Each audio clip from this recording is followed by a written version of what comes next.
त चलू आइ बंटवारा पर के भाव व्यक्त करे छी। ओह, आइ तो भिन्न भेलौं, दियादक खाना से छुटकारा पेलौं। देखू अंगना में सब बैसल आइ पंचायती है। भगवती घर और भंसा घर दू दिस में विभाजित है।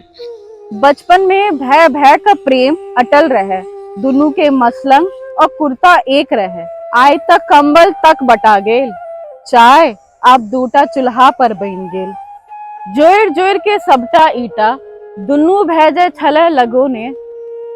आइ ओही ईटा लेल देखू सब छले खीसा बनोने। माय बाप आइ मौन अछि, अंगना के आमिन नपैत अछि। बाप के हृदय कांपैत अछि, माय के आंखि कानैत अछि। जे भय छले एक दोसर के ढाल बनल, आइ ओहि ताकत कने मोल रहल। दुनू भाई के आब नहीं कहियो संगम हैत। भरदुतिया पर बहिन आप कत्ता आयत?